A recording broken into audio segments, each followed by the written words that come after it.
Well, good evening, everybody. It's really fun and exciting to have you come back, and we're so pleased that it has rained since many of you were here before. And I know parts of eastern Kansas and Missouri and other parts are dry, but here in the West, we're very thankful for the rain we've received. But we have a fun evening planned, and you know, our best friends and customers and family, a lot of times that's all the same. And so we're going to have a very good discussion tonight.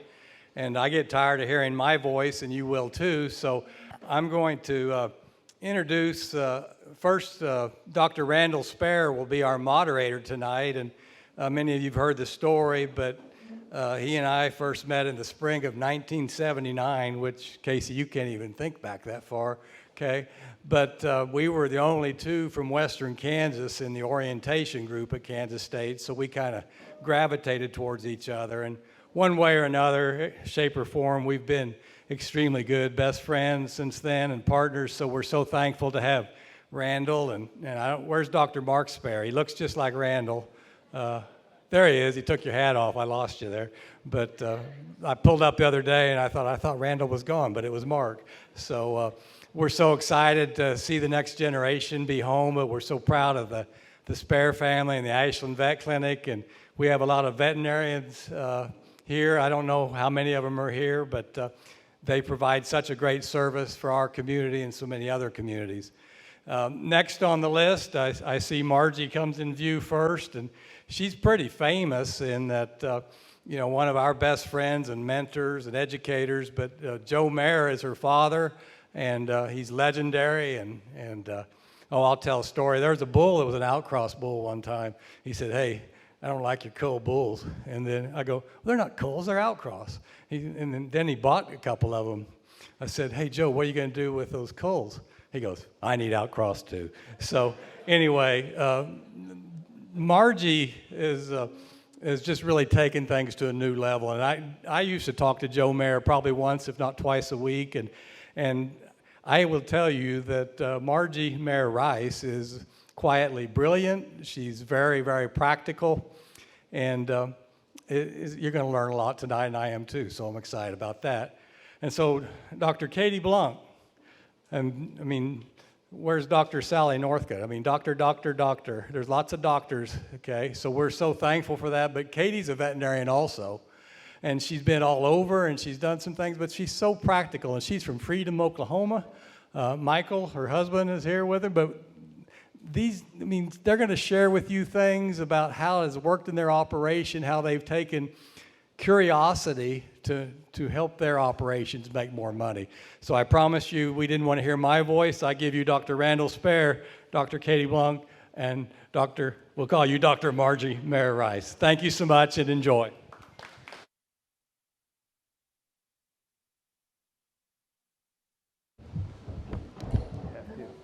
Well, good evening.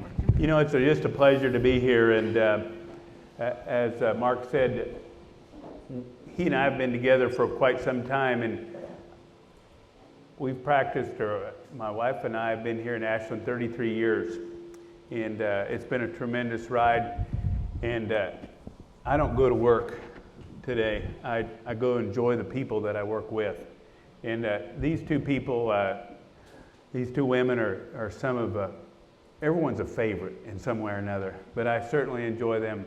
And I've enjoyed our ride together. What I appreciate about these women is how they've added value, how they've used the information.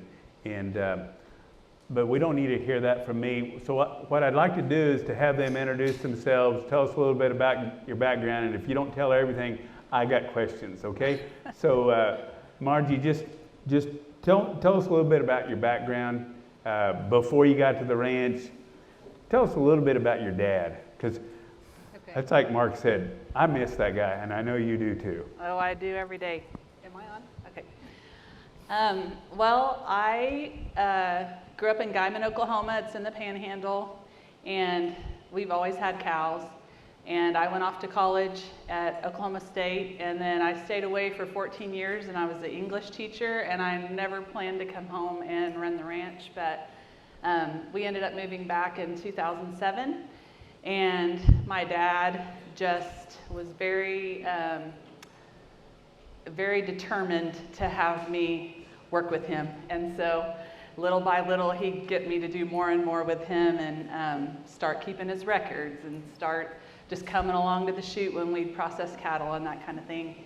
And we had a commercial herd at that point in time. Eventually, we ended up buying some registered cattle, so now we have a commercial herd and a registered herd both. We have more commercial cattle than we have registered cattle. And at that point in time, you could only find like genetic information through the American Angus Association, and it was for registered cattle. So for our commercial cows, it was hard to know what you really had other than just phenotypically. And so then the GeneMax test came out. We did that for a while. And in 2013, my dad won the Commercial Producer of the Year award. And that was a big deal to him. And he just always was ready for the next thing technologically. You know, he wanted to be on the cutting edge of everything. We always teased that his motto was anything worth doing is worth overdoing. So like when I was 9 and wanted to show sheep, we just bought 100 and ended up raising sheep for 9 years till I graduated. So anything we did, he always wanted to be the best. He always wanted to win. He was very competitive. And so when metagenetics came into existence and we could get real data for our herd, he got really into that, and I was responsible for keeping all the records because he didn't do anything on a computer. It was all yellow legal pads. So anyway, when he passed away in 2018, I took over, and I was really glad at that point in time that I'd had 10 years to learn from him and learn a lot about cattle. And so since that time, I've continued to try to up my game every year, and I guess there's a little bit of him in me because I like to be the best at whatever I do too, so I guess. How are those, can you describe those discussions of EPDs and which bull to buy, and what was that like with your dad? Well, when we would get our Gardner catalog every year, he would sit me and my brother and all the hired men down, and he would say, okay, everybody go through the book and you pick out your bulls, and we pick them out, and then he'd tell us all the reasons we were wrong. And then he'd show us what he picked. But his goal at that point in time was he wanted a 1 on marbling and a 1 on ribeye, which we're so far from that now. It's kind of funny, but how quick it changes. And when metagenetics came out, like, he was so excited to have a 200, and now, you know, there's lots of cattle over a 300. So things have advanced really rapidly, but he always was chasing marbling. That was the big thing. He wanted docile cattle because we calve out all our own heifers, and so we wanted docility, and we do feed our steers out through U.S. premium beef and retain ownership, so he was always chasing marbling. But we have a cow-calf herd, and we still send our steers through U.S. premium beef, so.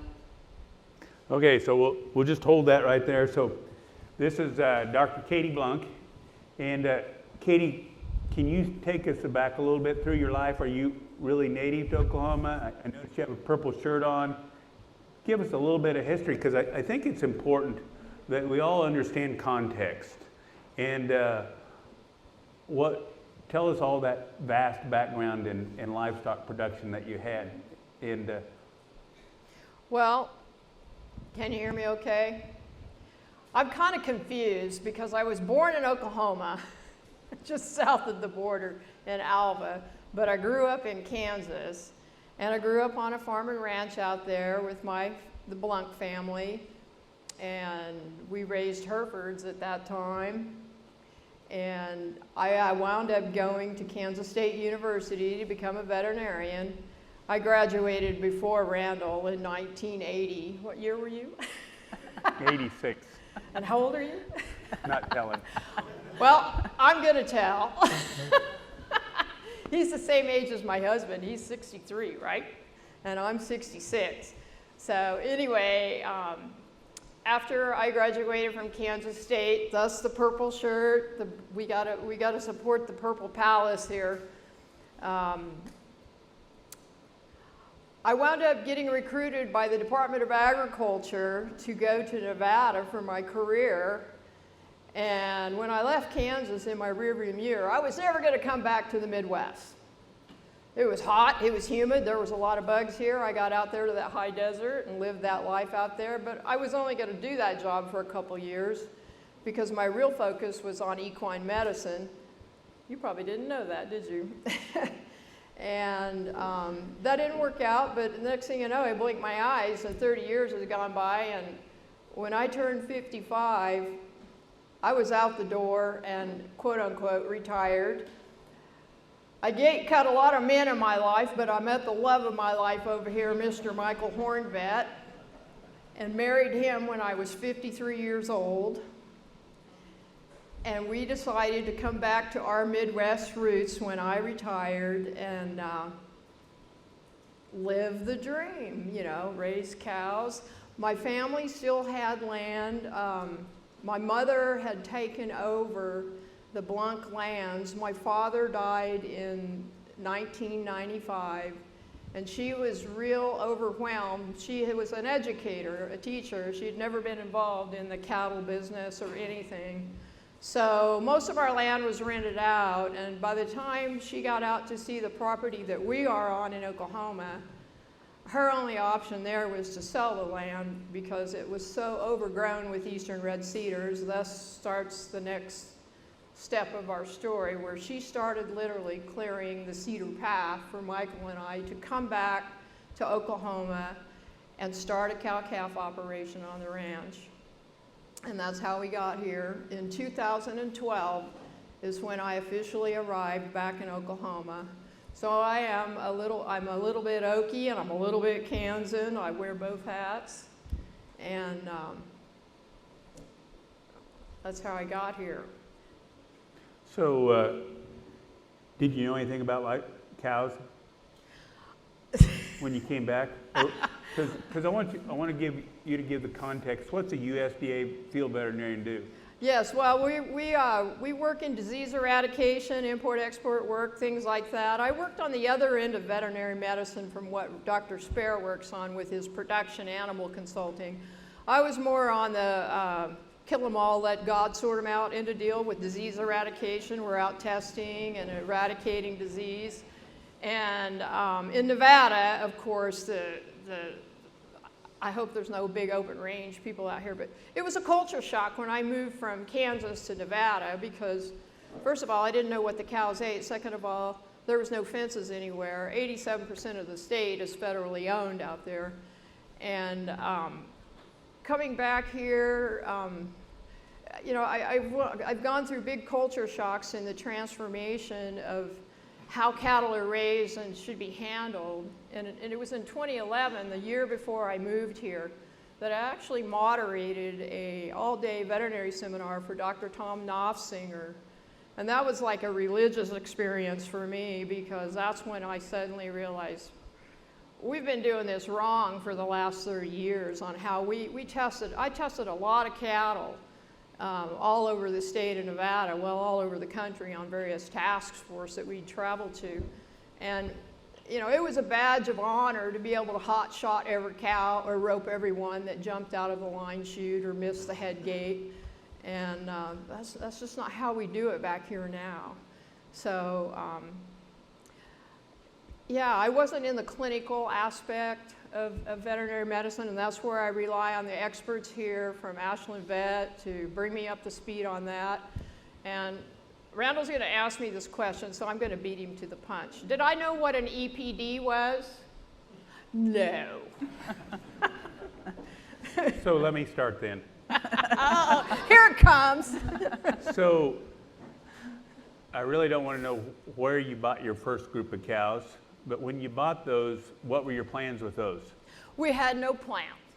We had no clue what we were going to do with our cattle, except I had one internal goal in my heart with my background as a federal veterinarian. I never wanted to set foot in a sale barn ever again. And so to find a way to do that led to further explorations on how we were going to navigate that course to get there.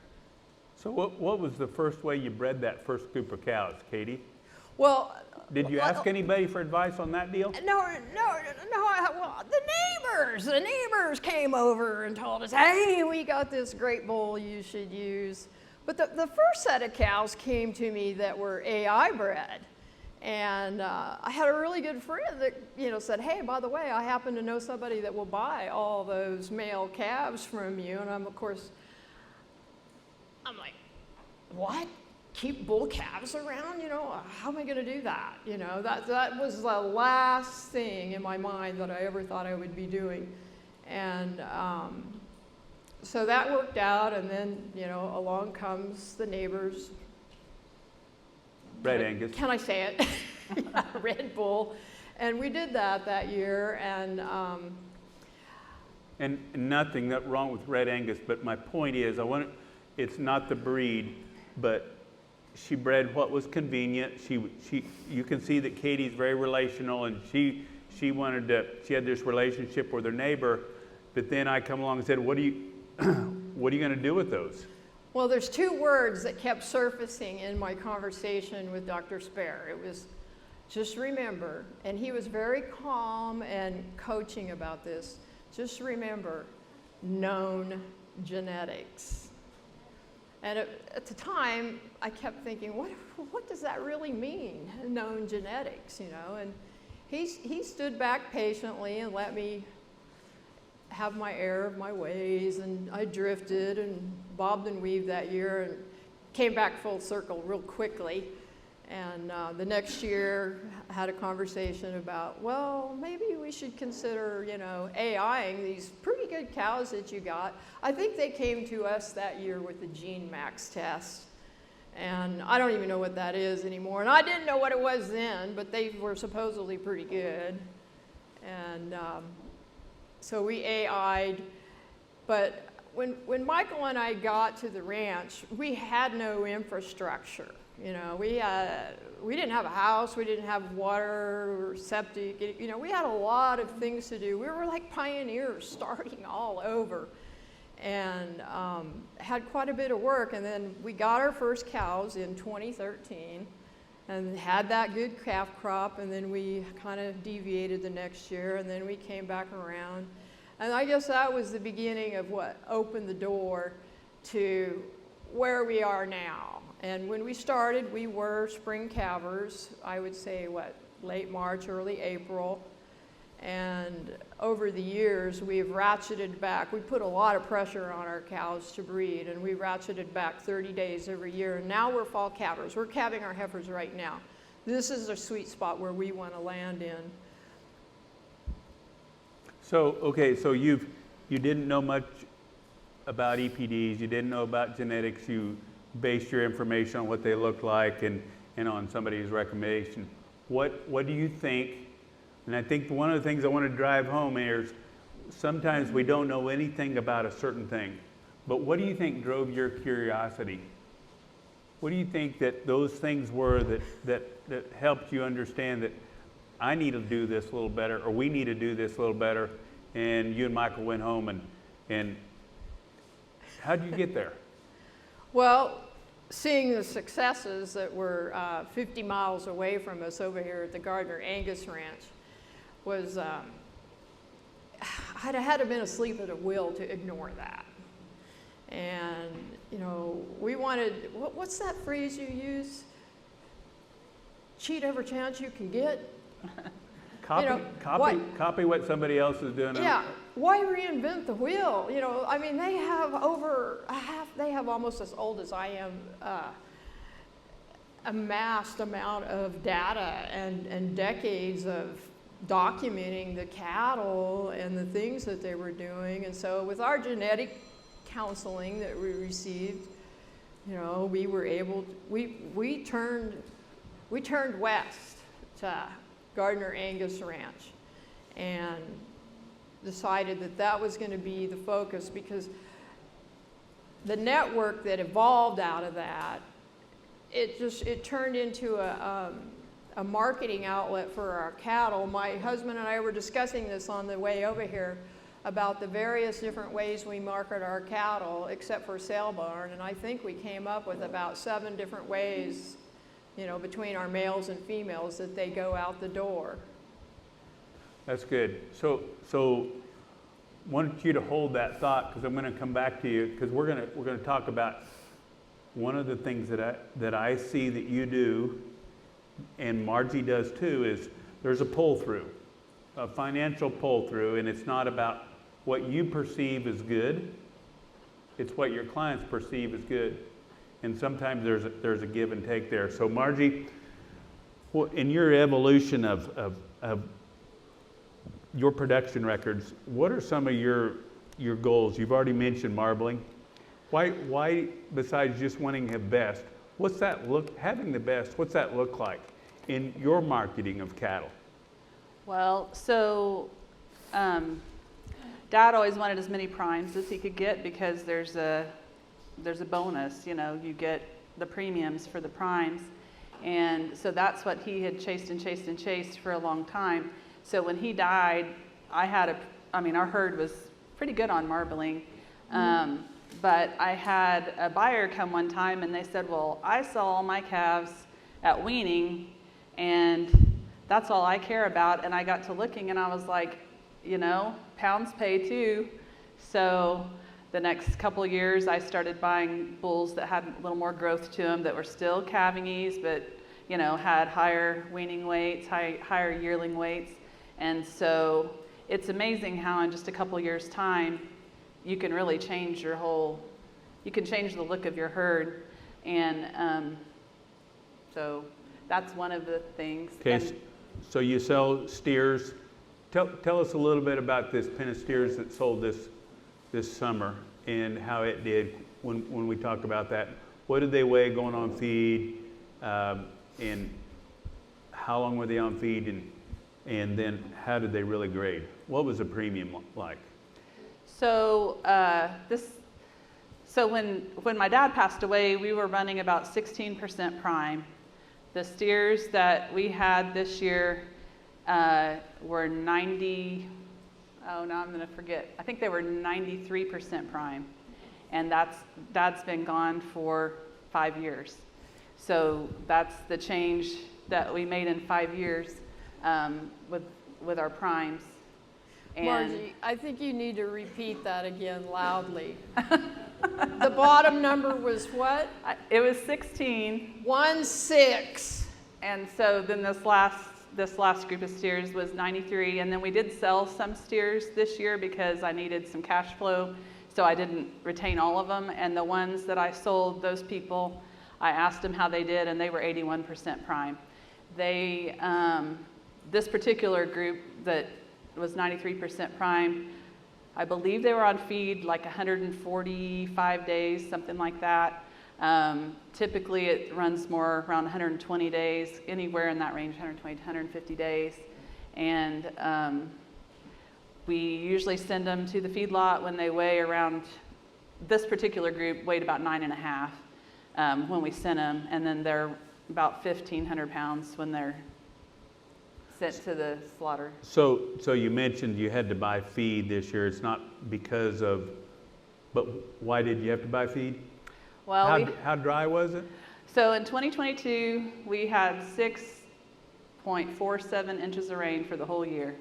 So we were in an extreme drought. And to make it worse, the December of 2021, we had a ranch fire that had burned over 3,000 acres of our ranch.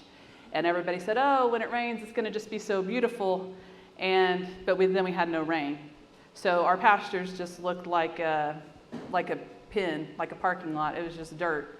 And so we bought more hay than I've ever bought in my entire life, trying to hang on to our herd because I didn't want to let my genetics go.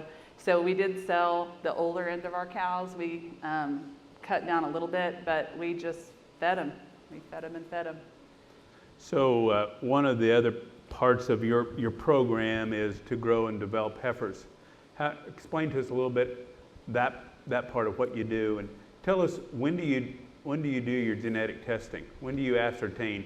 Okay, so we we typically in a typical year run about anywhere between 500 and 700 cows. And how many acres per cow does it take in Texas County? Well, what FSA says and what reality is are two different things, but it's about 30 acres to a cow. 25, I think, is what FSA says. Sometimes 40. Yeah, it depends on the year because we're always in a drought. It's really, the panhandle of Oklahoma is a lot different than the rest of the state. But so we AI all of our heifers. And a big percentage of our cow herd, there have been years when we've AI'd every animal. Some years we do half the cows, but we always AI the heifers. And then when we have the calves, the registered ones and the ones out of the heifers, we bleed at like within a day of birth. Like we go out and tag them and bleed them as soon as they hit the ground pretty much. And then the older cows that are calving out in the pasture, we bleed those heifers when we brand, so about 2 months of age, and we send them all to Bill and Sally and they bleed them for me. So then by the time we wean, I already know which ones I want to keep, which ones I want to sell, which ones I want to put in profit proven, which ones you know, are going to be a benefit to me and which ones aren't. And every year I up at another 10 points on my ROI because, like I said, I'm kind of competitive. So every year I keep, you know, I move the meter moves for what I keep for myself, and then the next set I put in profit proven, and then the ones that score below that are usually what I just sell. So Margie, what I hear you saying is every one of your calves, your female calves in particular, are measured. Yeah. And you keep a few registered bulls and some commercial bulls, but every one of those calves are measured. Yeah. So I want everybody to pause here and think about the next time you go to the sale barn and you're listening to a really good set of steers being sold, and what is their description? And this, I'm kind of sarcastic when I say this, but what's their description on a really good set of calves? They're saying, look at those kind of calves from a reputation ranch, a lot of bone under, a lot of hide on them, whatever it is. Look, big-footed cattle. Listen to Superior Livestock, and I'm not making fun of them. Well, I am. But I'm making fun of us as an industry to let somebody to describe cattle versus this very precisely measured. And ladies and gentlemen, today, we can do that. It doesn't matter who we are. We can measure our cattle. Because then what happens? Margie, so you take the heifers you're going to keep, and it really doesn't matter the context of it, but you raise that bar every year, and look what it's done for you from a closeout standpoint. Right. But the second thing is, you sold because of the drought, you needed to free up some space, you were running short on feed this summer, you had some heifers you sold private treaty. Mm-hmm. How hard was that to sell? It wasn't as hard as I thought. But I have to... They came to me. I didn't even have to really go looking. Aha. So Margie is a price maker, not a price taker. And I think we need to hold that in our head. That's something that we need to talk about all the time, because when we have measured genetics and predictable performance, people know how well our cattle feed. They saw the 2 loads of cattle sell on a video, and I'm just going to remind everybody that you sold those in January. They were weighing around 900 pounds, and they were some of the first feeder cattle that brought over $2.02, if I remember right. Yeah. And you know what? Those people made money, because I looked at Margie's, her cattle sold out of the feed yard. I forget what the net profit was, or net live price, but I figured those back as feeders. She could have sold those, she would have had to sell those for $2.12 a pound, weighing $950. So we need to keep in mind, it's the measuredness and the fact that she just keeps cranking up what she expects out of her cattle. So I think we can see the picture of what she's done. She's using known quantity genetics, and she didn't have to advertise. She made 3 phone calls, and her heifers were gone. By the way, she's going to have some heifers for sale in the profit proven. You selling any cows? Just heifers. I've got some heifers. I think 58. So some very elite heifers. We actually preg check those at a time. She asks us to come down. We preg check those at a time. We can identify each stage of pregnancy whether it's AI, the next bull cycle, or the next bull cycle. So each one of those moments are measured. Think of that about compared to, now we knew your grandfather, Lewis. Yeah. Lewis, so just fine gentleman. But did he understand that, any of this? He was starting to toward the end, but yeah, he definitely, you know, he had done it the old way for a long time, but Dad got him to, yeah, that he started working on it too. So I think we need to hold that picture in our mind of what's been done on that ranch starting. You know, I remember when Joe used to do the Gene Max test, and all of his cattle scored an A. They all were in the 99th percentile, and he was mad. He said, that's not right. They're not all that good. But his were, but it didn't, that particular testing didn't differentiate enough, and that's what we had to find a better methodology, and today there is, and so we've got a little better. So Margie just, she manages well, and she and her brother and sister own and operate that ranch. So. Well, and really the genetic testing is worth every penny, because that's what I really make all my decisions on. I mean, I will look at them too, and obviously if there's one that maybe tests well, but it's got a problem, then yeah, that'll change things. But overall, when I get those results, I just sit on the computer and do a sort, and I know what I'm doing. I know how many I have. I know what I'm going to do with every calf as soon as I get the results back, and that's before I even wean them. So. Great, thanks. So Katie, we'll let you collect your thoughts. So you came back to the ranch, you had this first set of cows, and you bred those to the neighbor's bull. Did the neighbor's bull just jump in, or did you just allow him to come over? No. So here's one of the things I wanted to help us understand. Katie's a ringleader in her neighborhood. She's come back and she's developed a sense of community. And before we talk about the genetics, would you talk a little bit about the stewardship? You mentioned red cedars, and her place was infested. And if you don't believe it, you just need to look across the fence to her neighbors. It's still infested. Tell us a little bit what drove that, because I think that's part of that curiosity that you have, that you develop, that being a steward of not just the land, but not just the cattle, but the land. Tell us how that worked out. Well, because I think you're really good at that. it worked out with a lot of work. My mom had started cutting cedars in the 90s and then applying prescribed fire to the land. And she was really grateful when we got back here. I mean, my husband's logged over 1,000 hours on the skid steer cutting cedars since we've been here. We've worn out a bobcat and gotten another one. It's an ongoing process that you can never let up on, just like cattle and the genetics, you know. And we use a lot of prescribed fire and have organized, you know, we have a prescribed burn association. And that led to that involvement in the community, and thus in meeting the guy with the Red Bull. But we're much smaller. I guess one of the comparisons here is, you know, we had 1,500 acres of cedar trees, and at the time when we got there, you know, there was barely enough to sustain 20 cows on that ranch. And sustain, I don't really like that word. I wish we would use the word responsible land care, land stewardship. And we've been able to, you know, clean up the ranch and develop our pastures and restore our water resources. And we got water flowing now that we didn't know existed in places because we have removed the cedar trees. And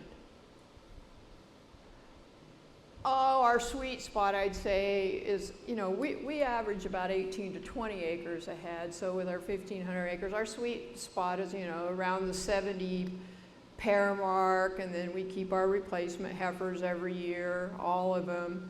And so we fluctuate back and forth. And I think the highest number we ever climbed up to was 110. But that was pre-drought. And when we did get here, we were in the throes of a drought too. So we had to start with the small numbers. But where was I going with this? So we're going to talk a little bit about your stewardship, and you've done that. You've cleared it off. You used prescribed burn. You actually have used some spring burning and some fall burning. And what was that award you won? The Leopold Award? Yes, in 2021 we won the Sand County Foundation Leopold Award for the state of Oklahoma. And you know, here's the thing. I think that she champions conservation. She and Michael both, and I think that's really cool. That's a pretty generic word, but I think it's something that, in combination with having an outstanding cow herd. So this last spring, let's talk about this spring. Going into the drought. We were in the middle of the drought. We were almost convinced it wasn't ever going to rain again. You AI'd all your heifers. Katie breeds on all of her heifers. And I think that's an important thing to remember. We don't go through and just look at those cattle. Well, I'm only going to keep the top 15 or 20%, and then I'm going to throw the rest of the way. Because they're all measured. They're all really good cattle. Well, and we not only AI our heifers, but this wouldn't work for everybody that's a really large operation. We AI every female on the place, every cow on the place, including our heifers. We try to set our heifers up 3 weeks before our cow herd. And that tool alone when you think about it, at our age, how many decisions, how many of these major decisions do we get to make that are going to influence our cow herd while we're still alive? We're able to do this. You know, for me, at my stage of life, I'm looking at maybe 15, 20 decisions. We make thousands of decisions every year about other things, but when it comes to your cow herd, you get to make like one major decision every year.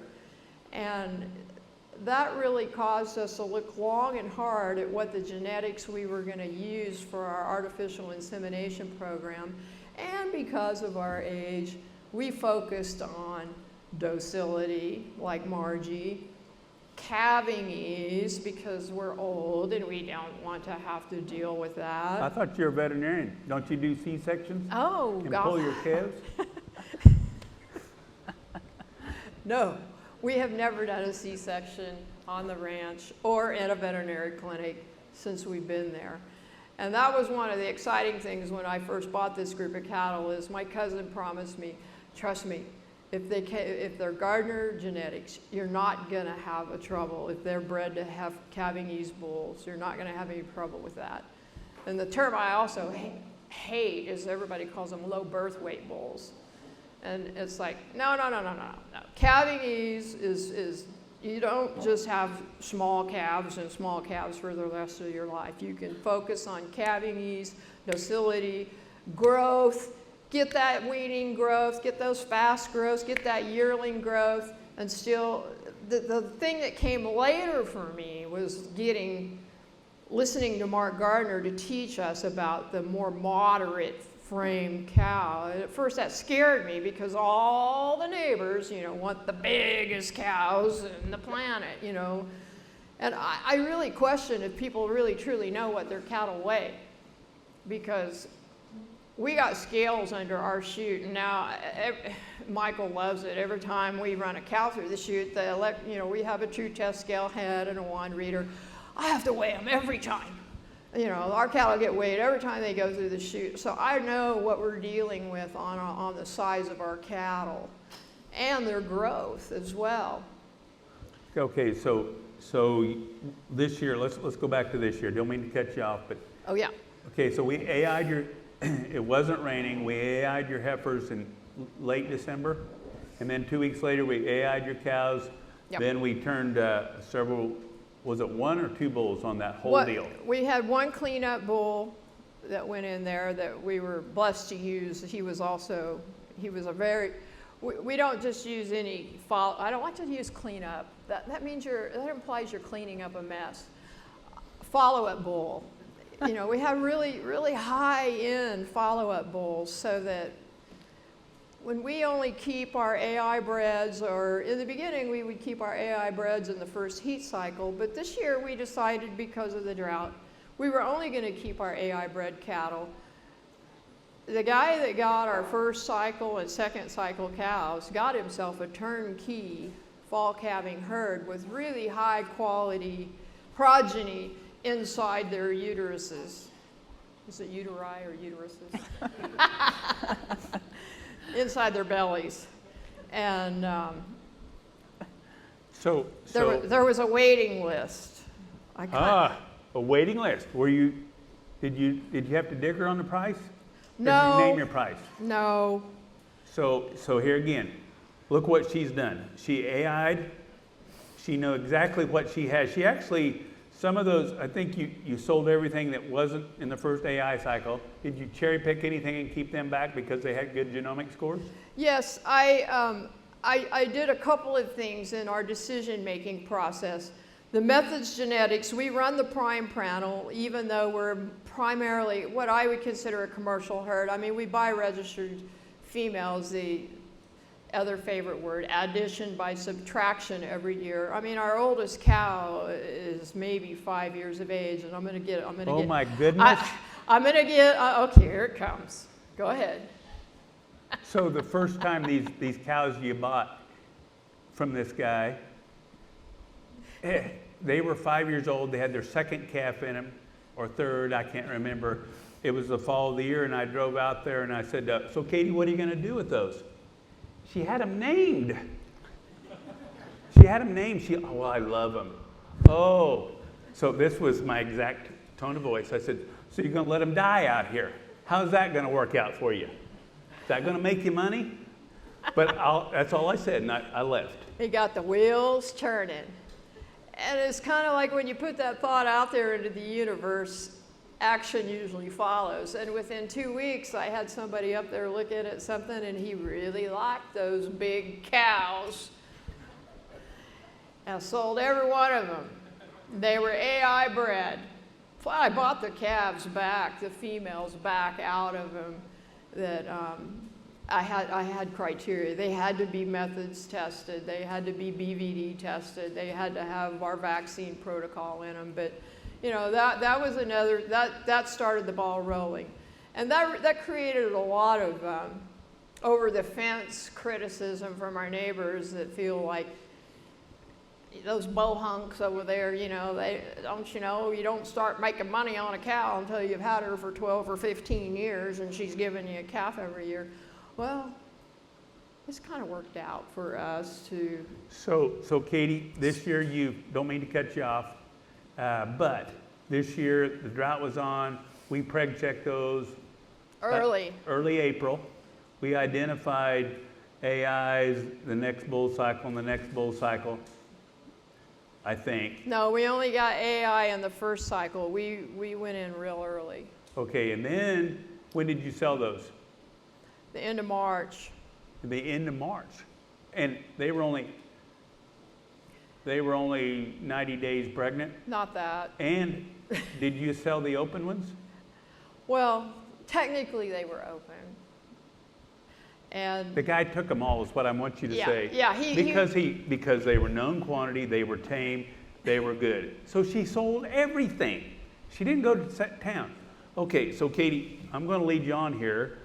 So we started calving, and we had this fall, we had a calf with the head back, and the calf died, and one calved early, which is going to happen. So what did you do with those the other day? Well, as soon as our expert vet got there with the phytotomy tools, and I said, the goal here is to save this heifer because guess what? She's going to be the next beef on our Jackass Ridge beef program, our direct-to-consumer program. She had a very high marbling score. And, you know, I didn't cry over losing the calf because suddenly, you know, she's ready to go to the next stage in production, which is another one of our outlets for anything that doesn't make it on the breeding cut. You know, if they lose a calf or if they don't breed up in a timely fashion. Timely for us is in the first 21 days, you know. And, but I do have a market for anything that breeds on the 45 days. But yeah, both of those heifers we delivered Friday to Shaw Feedlot. Thank you, Kendall. He always has a home for our misfits. So those in about 120 days, those will have almost a net value of almost $3,000 to you. A little more than that, because they went into the feedlot already at 1,130 pounds average. They'd lost a little weight due to the stress they were under, like 20 pounds. And with their gain and marbling, I set the kill date up for the harvest date up for the January 23rd, and they'll be huge by then. I might have to adjust that date. They're already sold. They're already spoken for. So that's because they're known quantity. Mm-hmm. You've built relationships with people. Let me ask you this: have you now? I wasn't supposed to mention this, but I cleared it with the powers to be. You sell a few commercial bulls. And did you ever get any of those bulls back? In other words, did something not work out, break a tool, infertile or something, and you brought those bulls back, right? Yeah. And so then what do you do with those coal bulls? Did you take them to the sale barn? No. No. We actually took those, removed their testicles, and then we put them in the sale or in the feed pen, and you sold those for butcher beef. So what do you do with your young coal cows? Where's your market for those that, let's say you did go through a breeding season, you had an open cow, do you have a market for, isn't there a butcher that wants to take those? Yes. We don't have to go to the sale barn with those. We have a butcher that will take her for hamburger in a heartbeat. Isn't this cool? I just love it. Well, and that is actually a USDA inspected plant as well. So I remember when I was in when I was in Animal Science 101, and we talked about how the packing plants, they harvested everything except the moo. I think you can see with this situation that because of her measurement, she was willing to listen to adoption of genetic information and apply that information. Katie has taken 1,500 acres of ranch, she and Michael have, and her gross sales per cow that she breeds or actually keeps on the ranch, her net is really high. And so many times people, and we have difficulties over there. I mean, we still have cedars. We actually have had some challenges with neighbors' animals getting in and out, some disease issues there, but they have challenges. Margie's challenges it's always in a drought out there.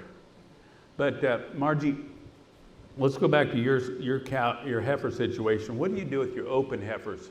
Our open heifers we send to the feedlot, we retain ownership, and we feed them out. And typically I get more primes out of them than even my steers, usually.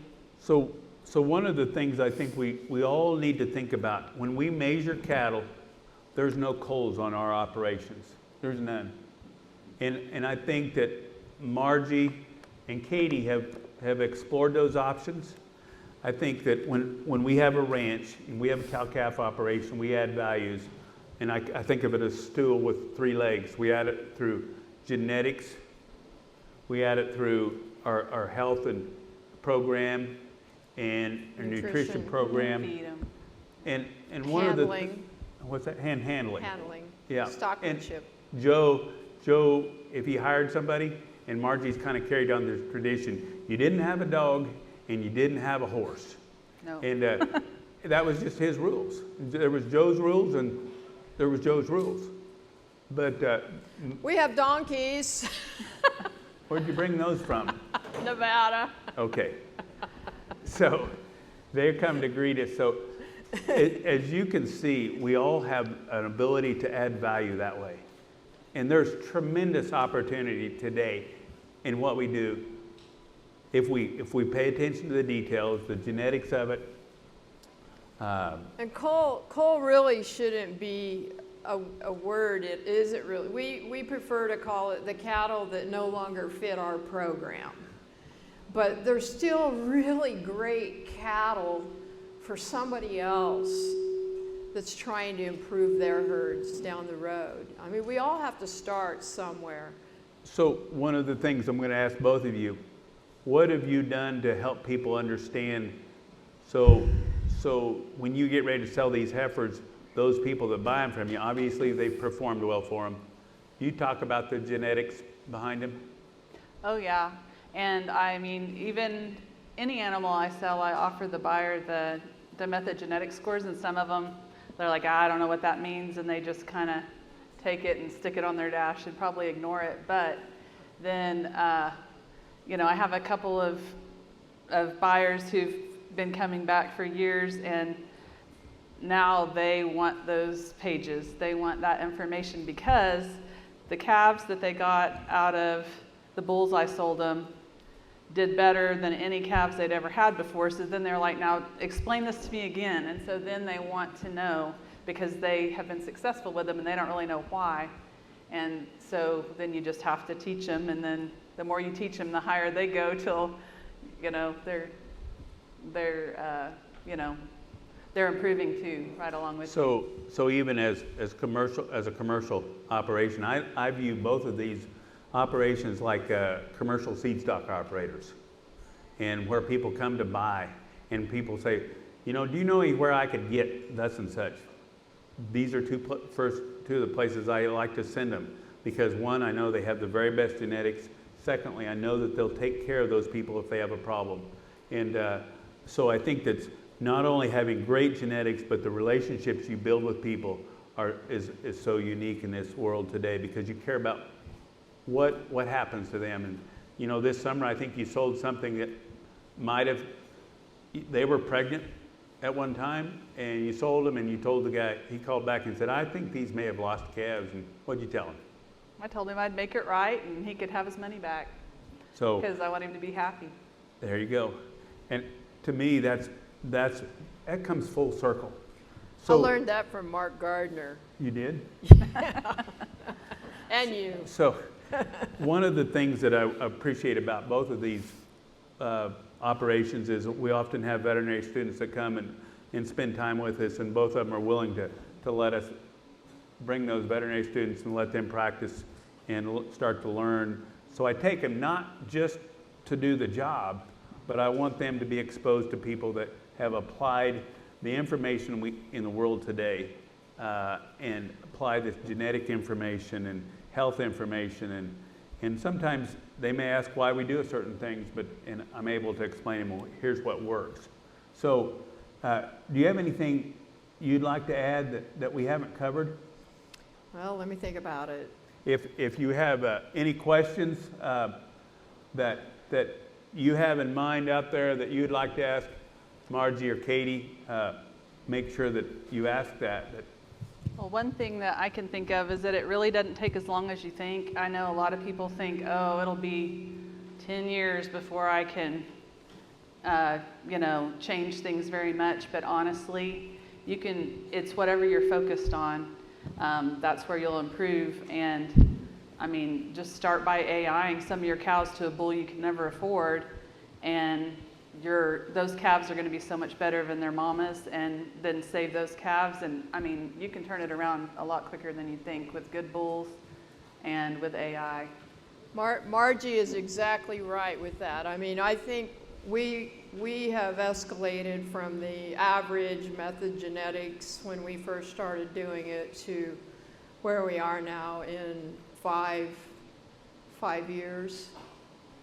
And I did the math one time, and with our calves, each calf is usually about 20 points higher on their ROI than the cow, on average. When I took all of our calves from that whatever year, a couple of years ago is when I did it, but all the calves born that year on average, their ROIs were 20 points higher than the mamas they came out of. And then, like I said, every year, so my oldest cows, their ROIs might be an average of 220. The next one's 230, 240, 250. This year I saved everything 270 and higher. And I sold my oldest cows even though they weren't that old, because their ROIs were lower than what I wanted them to be. And I just kept more heifers. But your youngest cows are usually your best cows. So oftentimes, and I heard this when I was first in animal science, was, well, it's so slow to make progress in the beef world. I don't think that's the case anymore. We can make progress. You look today, Hometown was 1.8 marbling.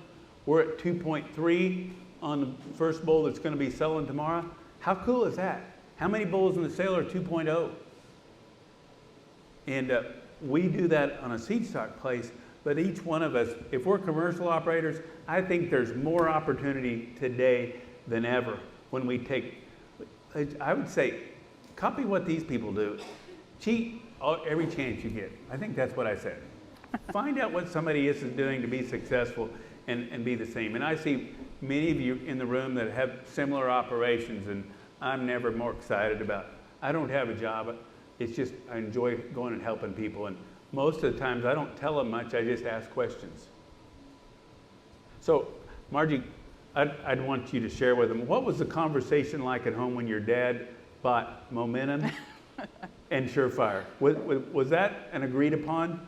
Or did... Well, he lucked out on Surefire because Surefire was actually lot 35 in the sale, so he found a little hidden gem there.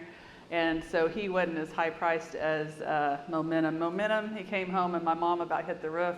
And he said, I didn't buy it on you kids' partnership account. I paid for it myself. And then Mom was like, what?